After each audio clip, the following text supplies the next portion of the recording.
I sat at the end of Mom's dining table, watching my sister Victoria sign the last page of the transfer documents with a flourish. Her diamond bracelet caught the afternoon light as she set down the pen, her expression radiating triumph mixed with pity.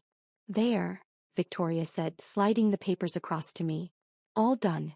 Your little consulting business is now officially under my management. Don't worry, Emily. I'll take good care of it." Mom beamed at Victoria from across the table. "This is so generous of you, sweetheart. Taking responsibility for your sister's struggling business. Not everyone would be so kind." "Family helps family," Victoria said, though her tone suggested she was doing me an enormous favor rather than stealing my company. Emily clearly wasn't equipped to handle the complexities of running a business. Better to transfer control to someone who actually understands corporate management. My brother Derek nodded approvingly. "Makes sense. Emily's always been more of a creative type. Not really built for the business world. Victoria has the MBA, the experience, the connections. This is the right call." I took a sip of my coffee, saying nothing. "You're being very mature about this, Emily," Dad said, patting my hand. "I know it must be hard to admit you're in over your head. But accepting help is a sign of wisdom." "Wisdom," I repeated quietly. "Yes," Victoria said, gathering the signed documents into her leather portfolio. "And honestly, Emily, you should be relieved. Running a business is stressful. All those decisions, all that responsibility. Now you can just, I don't know, do whatever it is you do. Freelance consulting or something. Let me handle the actual business operations." "Your little home office setup is cute," Mom added. "Very quaint. But Victoria has a real office in the financial district. Proper infrastructure. That's what a growing business needs." "Growing business," I said. "Is that what you think it is?" Victoria laughed, that sharp sound I'd heard my entire life. "Emily, I've seen your financials. You're barely breaking even. A few small clients, modest revenue, no real growth trajectory. It's a hobby business at best. But with my management, my strategic vision, my network, we can actually make something of it." "Something of it," I echoed. "Don't be bitter," Derek said. "Victoria's trying to help. She's going to professionalize your operation, bring in real clients, implement proper systems. You should be grateful." "I am grateful," I said simply. Victoria's expression softened into something resembling compassion. "I know this is your baby, Emily. You've worked on it for, 3 years now? But sometimes we have to accept that our best isn't good enough. There's no shame in that." "No shame at all," Mom agreed. "Not everyone is cut out for entrepreneurship. You gave it a good try, sweetheart. Now let your sister's expertise take it to the next level." I checked my watch. 2:47 p.m. Perfect timing. "The transfer is complete?" I asked Victoria. "Completely," she confirmed, patting her portfolio. "I had my lawyer draw up the paperwork. Everything's legal and binding. As of today, I control all business operations, all assets, all client relationships, all intellectual property. You retain a 20% passive stake, which is generous considering the business's current state." "Very generous," I agreed. "I'll start reaching out to your client list tomorrow," Victoria continued. "Let them know there's been a change in management. Assure them that services will continue, probably improve actually, under new leadership." "The clients," I said. "Yes, you should definitely reach out to them." Victoria frowned slightly at my tone. "Emily, are you being sarcastic?" "Not at all. I think you should absolutely contact the clients. They'll be very interested to know about the management change." Derek leaned forward. "What's that supposed to mean?" Before I could answer, my phone buzzed. I glanced at the screen, right on schedule. "Excuse me, I need to take this." I stood and walked into Mom's living room, answering the call. "Emily Chen speaking." "Miss Chen, this is Director Roberts from the SEC's Division of Enforcement. We're ready to proceed as discussed. Are you with the subject now?" "Yes, we just completed the transfer." "Excellent." And she signed all documents willingly, with full knowledge she was taking control of the business entity. Completely willingly. She insisted on it, actually. Believed she was doing me a favor. There was a pause, then what might have been a quiet laugh. "Miss Chen, I've been investigating corporate fraud for 20 years. This is the first time I've seen someone voluntarily take ownership of a fraudulent enterprise while the actual criminal watches. This is going to be interesting." "I thought you might find it educational," I said. We're 5 minutes out. Keep them there if possible. They're not going anywhere. I returned to the dining room, where my family was watching me with varying expressions of curiosity and concern. Who was that? Mom asked. Work, I said simply, retaking my seat. Victoria's eyes narrowed. What kind of work? You don't have a business anymore, remember? I just took it over. Right, I said. By mistake. Emily, what's going on? Dad asked. You're acting strange. Am I? Yes, Derek said firmly. You've been weirdly calm about this whole transfer. No arguments, no resistance, no emotional response. It's not like you. Maybe I'm just relieved, I suggested. Like Dad said, accepting help is wisdom. Victoria wasn't buying it. Something's wrong. Emily, what aren't you telling us? About the business? I asked. There's quite a bit I haven't told you. But you'll find out soon enough. Find out what? Mom demanded. Before I could answer, the doorbell rang. All eyes turned toward the front door. Are you expecting someone? Mom asked me. Yes, I said. That would be for Victoria. Victoria stood abruptly. For me? I'm not expecting anyone. You should probably answer the door, Mom, I said calmly. Mom walked to the door, confusion evident on her face. Through the archway, I could see her open it to reveal 4 people in dark suits. 3 men and 1 woman, all carrying badges and briefcases. Mrs. Chen, the woman said. I'm Director Sarah Roberts from the Securities and Exchange Commission. We're looking for Victoria Chen. The color drained from Victoria's face. The SEC? What, why? Victoria Chen? Director Roberts entered the dining room, the other agents flanking her. I'm Director Roberts. These are Special Agents Williams, Park, and Thompson. We need you to come with us to answer some questions regarding corporate fraud, securities violations, and identity theft. Victoria's mouth opened and closed soundlessly. Derek jumped to his feet. What the hell is going on? Your sister has just taken legal ownership of a business entity currently under investigation by the SEC, Director Roberts said. By signing those transfer documents, she gestured to Victoria's portfolio. She assumed legal responsibility for multiple federal crimes. That's insane, Victoria said, finding her voice. Emily's business is just a small consulting firm. There's nothing illegal about it. It's not a consulting firm, I said quietly. Everyone turned to stare at me. What? Mom whispered. The business Victoria just took control of isn't a consulting firm, I repeated. It's a shell corporation I've been operating for the past 3 years to attract exactly this kind of fraudulent takeover. The silence that followed was absolute. Director Roberts smiled approvingly. Perhaps you should explain, Ms. Chen. I think your family deserves to understand what's happening. I stood, walking to the window. 3 years ago, Victoria tried to steal one of my actual clients. A significant one. She went behind my back, contacted them directly, claimed she was my business partner with authority to renegotiate our contract, then attempted to redirect all payments to an account she controlled.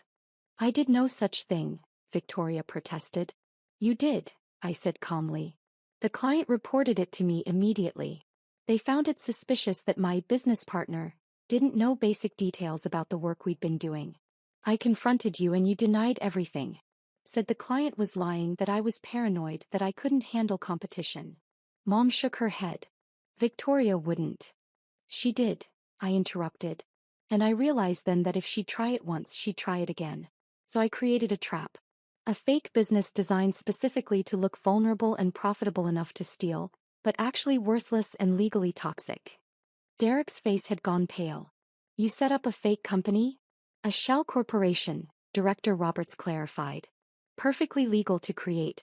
But Ms. Chen populated it with fabricated financial records showing impressive revenue from non-existent clients. She created a business that looked successful but was actually built entirely on fraud. But I didn't commit the fraud, I said. I just created the fraudulent entity. The crime occurs when someone takes control of it and attempts to use those false records for financial gain. Which is exactly what Victoria was planning to do. Victoria was shaking her head repeatedly. No, this is entrapment. You tricked me. Entrapment requires law enforcement to induce you to commit a crime you wouldn't otherwise commit, Director Roberts said. Your sister is a private citizen who created a legal trap. You took the bait entirely of your own volition. No one forced you to steal her business. I didn't steal it, Victoria insisted. She gave it to me. She signed the transfer papers. After you spent 3 months convincing our family I was incompetent and needed to hand over control, I said. After you told Mom and Dad my business was failing and I couldn't handle it. After you drafted legal documents transferring ownership to yourself and pressured me to sign them. That's not a gift, Victoria. That's coercion. I have recordings, I added, pulling out my phone. Every conversation where you pushed me to transfer the business. Every family gathering where you undermined my confidence. Every phone call where you explained how my business would be better off under your management. Would you like to hear them? Victoria's expression shifted from denial to panic. You recorded us? I recorded myself in conversations with you, I corrected. Perfectly legal in this state. Single-party consent. Agent Williams stepped forward. Miss Chin, Victoria Chin, we need you to accompany us to the regional office. You'll be questioned regarding your intentions with the transferred business entity, your knowledge of its financial records, and your planned use of those records in seeking loans or investment capital. Loans. Dad said weakly. That was the plan, wasn't it, Victoria? I asked. Take control of my successful business. Use its impressive financial records to secure a business loan, probably a substantial one. Use my company's fabricated revenue as collateral. That's bank fraud on top of securities fraud. Victoria's silence was answer enough. Mom sank into a chair. Victoria, tell me Emily's lying. Tell me you weren't planning to do this. Victoria's mouth opened but no words came out. We need to go, Director Roberts said firmly. Miss Chin, you can contact a lawyer from our office. You have the right to remain silent, though this is currently investigatory questioning, not an arrest.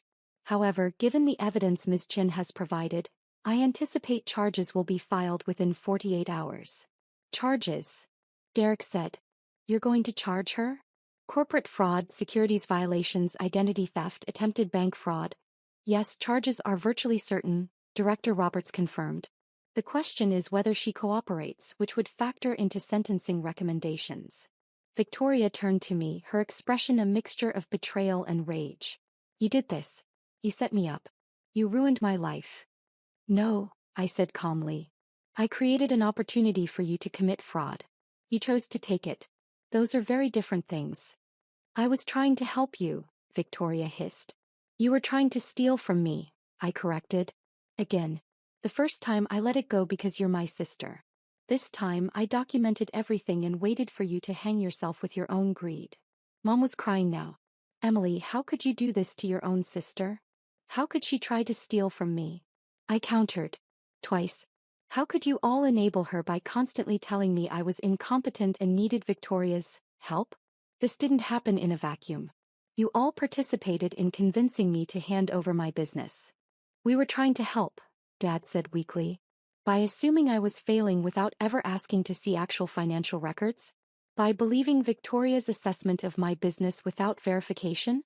By pressuring me to give up control based on nothing but her word. I shook my head. That's not help. That's bias. Agent Park had moved to Victoria's side. Miss Chin, we need to go. Now. Victoria grabbed her purse with trembling hands. This is wrong. I'm calling my lawyer. I'm fighting this.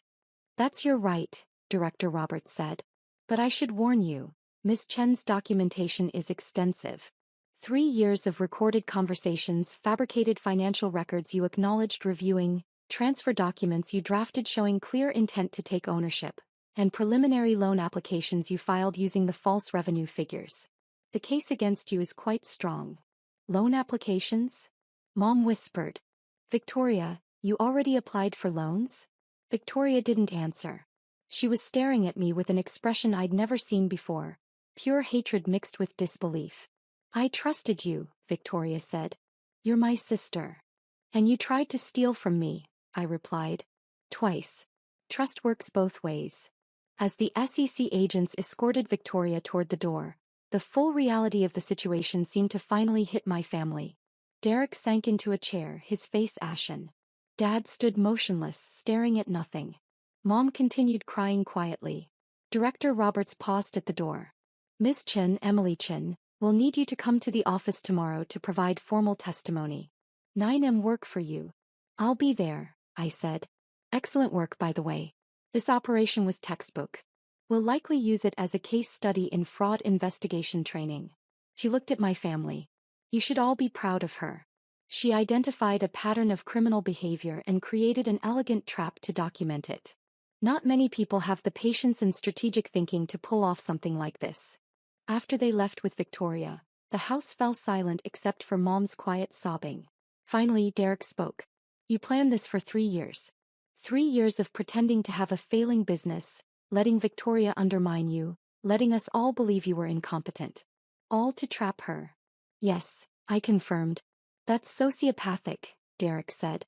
That's justice, I corrected. Victoria committed fraud 3 years ago and no one believed me. He got away with it. So I created a situation where she'd commit fraud again, but this time with documentation so thorough that denial would be impossible. But she's your sister, Mom said through her tears. And I'm her sister, I replied. That didn't stop her from trying to steal from me. Twice. Dad finally found his voice. The business. Your real business. What is it actually? Corporate fraud investigation consulting, I said. I work with companies to identify and document internal fraud. I'm very good at it. I've helped prosecute 17 cases in the past 3 years. This will be 18. You're a fraud investigator, Derek said slowly. And we all believed you were a failing consultant. You believed what Victoria told you, I corrected. She said I was failing and you accepted it without question. None of you ever asked to see my actual financials, meet my real clients or visit my actual office. You just assumed Victoria was right. Because she has an MBA, Mom said weakly.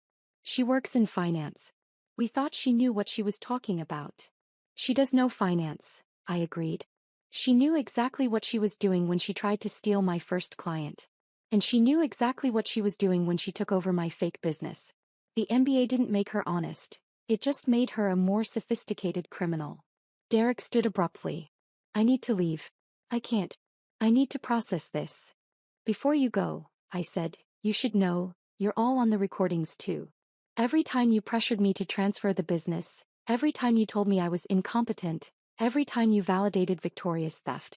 The SEC has those recordings. They won't charge you because you didn't benefit financially, but your participation is documented.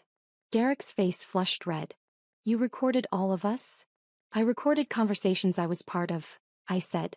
Legal as I mentioned. And necessary to prove the coercion element of Victoria's fraud. Coercion, Dad repeated. You're saying we helped her commit fraud? You created the environment that enabled it, I said. You spent months convincing me I was failing, that I needed Victoria's help, that transferring the business was the smart choice. That's exactly what Victoria needed. Family pressure to make the theft look consensual. Mom stood shakily. Get out. I looked at her. What? Get out of my house, Mom said, her voice stronger now. You did this. You trapped your own sister. You used your own family. You're not the daughter I raised. No, I agreed. I'm not. I'm the daughter who learned that family will believe your siblings' lies over your truth. I'm the daughter who learned that you have to document everything because no one will take your word. I'm the daughter who learned that sometimes, the only way to get justice is to create it yourself. That's not justice, Mom said. That's revenge. It's both, I said simply. Victoria committed a crime. I documented it. She'll face legal consequences. That's how justice works. You could have just cut her off, Dad said. Refused to work with her. Kept your distance. You didn't have to destroy her life. I tried that, I said. After the first theft attempt I pulled back. But Victoria didn't stop. She kept inserting herself into my professional life, kept undermining me, kept positioning herself to steal again. The only way to stop her was to let her steal something worthless and get caught doing it. Derek shook his head. You're sick. This whole thing is sick. What's sick is that not one of you believed me 3 years ago when I said Victoria tried to steal my client. I said, my voice rising for the first time. What's sick is that you all assumed I was incompetent without evidence. What's sick is that you enabled a criminal because she had the right credentials and I didn't. We were trying to help you, Mom insisted. By assuming I was failing? By pressuring me to give up my business? By never once asking if I actually needed help. I grabbed my bag. You're right, Mom. I should go. But before I do, you should all understand something. Victoria is going to face federal charges. There will be a trial. You'll all likely be called as witnesses to testify about the family pressure, the transfer documents, the conversations where Victoria claimed she was helping me. This isn't over. This is just beginning. I walked to the door, then turned back. For what it's worth, I loved Victoria. I loved all of you. But love doesn't trump honesty, and it doesn't excuse crime. She tried to steal from me. I stopped her. That's not revenge, that's self-defense. I left before anyone could respond. Outside, I sat in my car for a long moment, letting the adrenaline drain away. My phone buzzed, a text from Director Roberts. Suspect in custody. Questioning beginning now. You did excellent work, Ms. Chen. This case is airtight. I replied, thank you. See you tomorrow at 9. Another text came through, this one from a number I didn't recognize. Ms. Chen, this is Victoria's lawyer, Martin Goldstein. I need to speak with you about dropping charges. My client made a mistake but meant no harm. Surely we can resolve this within the family. I stared at the message for a moment, then typed back. Your client committed federal crimes. This isn't a family matter. It's a criminal matter. The SEC has full documentation. There's nothing to resolve. His response came quickly. She's your sister. Do you really want to destroy her life over a business dispute? It's not a business dispute, I wrote back. It's fraud. And yes, I really do want criminals to face consequences, even when they're related to me. Especially when they're related to me. I blocked the number and drove to my real office. Not a home setup, but a professional suite in a downtown building where I ran my actual consulting firm. The firm that helped companies identify fraud. The firm that had 17 successful prosecutions under its belt and was about to add an 18th. My assistant Jennifer looked up as I entered. How did it go? Perfectly, I said. She signed everything, the SEC made the pickup, and she's in custody now. Jennifer shook her head in amazement. 3 years. You played this out for 3 years. Had to be thorough, I said. Fraud cases require extensive documentation. Plus, I needed to be absolutely certain she'd try it again. 1 attempted theft could be a misunderstanding. 2 attempts with the second one fully documented? That's a pattern. Your family must be devastated. They're angry, I admitted. They think I trapped her, that I'm vengeful, that I should have handled it privately. Should you have? Jennifer asked. I considered the question. 3 years ago, Victoria tried to steal a $50,000 client from me. I confronted her privately. She denied it. My family didn't believe me. He got away with it completely. So no, handling it privately doesn't work when no one believes you and the criminal faces no consequences. Fair point, Jennifer conceded. Plus, I added, this case will actually help other victims. Director Roberts said they'll use it as a training example. Other fraud investigators will learn from what I did. Other victims might be inspired to document their cases properly. Victoria's crime becomes a lesson for others. My phone rang. Mom calling. I let it go to voicemail. A minute later, the voicemail notification appeared. I played it on speaker. Emily, it's Mom. Your father and I have been talking. We think you're right. About some things. We didn't believe you 3 years ago, and we should have. We pushed you to transfer the business without checking facts. We enabled Victoria's behavior. That's on us. But this is too much. She's going to prison, Emily. Your sister is going to prison because you set her up. Please call me. We need to fix this. I deleted the voicemail. Jennifer watched me carefully. Are you okay? I'm fine, I said. And surprisingly, I was. The guilt I'd expected to feel, the regret, the doubt, none of it materialized. Victoria had committed a crime. I documented it. Justice was being served. What happens now? Jennifer asked. Tomorrow I give formal testimony to the SEC. Then there'll be an arraignment probably next week. Victoria will plead not guilty, obviously. Her lawyer will try to negotiate a deal. The SEC will likely offer something, reduce charges in exchange for cooperation and restitution. If she's smart, she'll take it. And if she's not smart? Then it goes to trial. The documentation gets presented in open court. The recordings of her undermining me, pressuring me, drafting the transfer documents. The loan applications she filed using fraudulent revenue figures. The pattern of behavior. She'll be convicted and the sentence will be harsher than if she'd taken the deal. You've thought this through, Jennifer observed. I've had 3 years to think it through, I said. Every possible outcome, every potential complication, every legal angle. This isn't impulse, Jennifer. This is strategy. My phone rang again, Derek this time. I answered on speaker. What? I said. Emily, Mom's a mess. Dad's not much better. You need to come back and talk to us. About what? About fixing this. About making this right. Victoria made a mistake, but she doesn't deserve federal charges. She's family. Family who committed fraud, I said. Twice. The first time you have no proof. It's your word against hers. The first time, I have a written statement from the client describing Victoria's attempt to redirect payments. I didn't use it 3 years ago because I was trying to preserve family relationships. But I kept it. The SEC has it now. Derek was silent for a moment. You've been planning this since the beginning. I've been documenting crimes since the beginning, I corrected. Victoria chose to commit them. I just chose to record them. She's your sister, Derek said, his voice breaking. How can you do this to her? How could she do it to me? I countered. That's the question you should be asking. How could Victoria try to steal from her own sister? How could she spend 3 years undermining me, sabotaging me, positioning herself to commit fraud against me? Why am I the villain for stopping her? Because you trapped her, Derek said. You created a situation designed to make her commit a crime. I created a situation that revealed her willingness to commit a crime, I corrected. Victoria could have said no. She could have been honest. She could have actually helped me instead of trying to steal from me. She made her choices. I just documented them. We're your family, Derek said. That has to count for something. It did, I said quietly. That's why I gave her 3 years. 3 years to come clean about the first theft, to apologize, to change her behavior. He didn't. She got worse. So yes, Derek, family counted, but not enough to override justice. I ended the call and turned off my phone. Jennifer was quiet for a moment. Do you think they'll ever understand? Probably not, I admitted. They'll always see Victoria as the victim and me as the villain. That's fine. I'm not doing this for their understanding. I'm doing it because it's right. Is it? Jennifer asked. Right, I mean.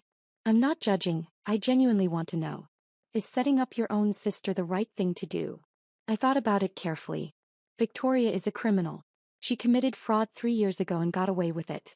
She was about to commit fraud again, and this time use those false financials to defraud a bank out of potentially hundreds of thousands of dollars.